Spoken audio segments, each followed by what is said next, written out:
Jumping right into the WDSU first morning weather tonight, and it's going to be about the tropics. We're on watch again. This time it's the Western Caribbean where we're starting to see a system getting its act together. So today the National Hurricane Center, so we could get forecast information on it, deemed it Invest 97L. The forecast track has it as a high chance over the next 7 days to go through the northwest part of the Caribbean Yucatan Channel into the Gulf. Even a 50% chance it's going to develop into a named system over the next 2 days. There's a look at the satellite imagery, the stats top of the screen shown here. Already some wobbles where at least the National Hurricane Center has tried to find the placement of the center of the storm. Things in favor for the storm to strengthen. Look at the water temperatures, close to 90 in its path. This is a forecast for wind shear. Right now what's over the Gulf, that's high wind shear. That means that could tear the storm apart, would keep it from starting to form and strengthen and organize. But as we go through time, you'll start to see high pressure that's near us, which is these clockwise winds right there are going to scoot right over kind of eastern part of the Gulf, and that's going to open up and clear out the air from the wind shear to allow some strengthening. However, there is some dry air that's in place.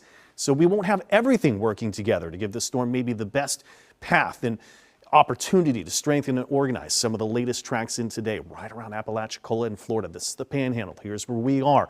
Right now, tracks well east of us here. We look at some other forecast data that started to come in today. This is one of our best forecasts where we run it once, we make some changes, and we do it about 30 different times. Unfortunately, there are a few tracks that do want to take it well west of here. Can't completely discount it. Can't really throw that out just yet. But you can definitely see a lot of we see clustering most of the tracks right still just east of us from Mobile, Destin, Apalachicola. And that's a pretty good forecast. It's our ensemble data, so I really like to show that one very well. These are individual forecasts out of Europe, and we get into the middle of the week by Wednesday. This is where it starts to form into the Gulf. This is where we should start to really get a clear idea of what's happening. Thursday evening, possible landfall right in the middle of those tracks I just showed. Our forecast here out of the U.S. that comes out 4 times a day, similar track through the Yucatan Channel, Wednesday by 1, and then moving north-northeast right in almost that same similar spot too.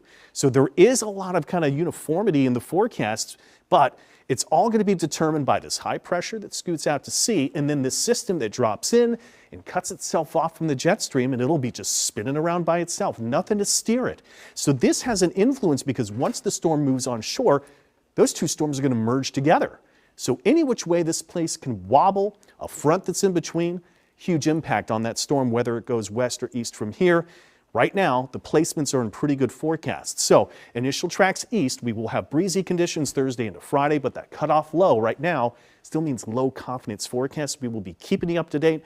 Blogs, WDSU.com, and on my pages, Facebook and those others as well.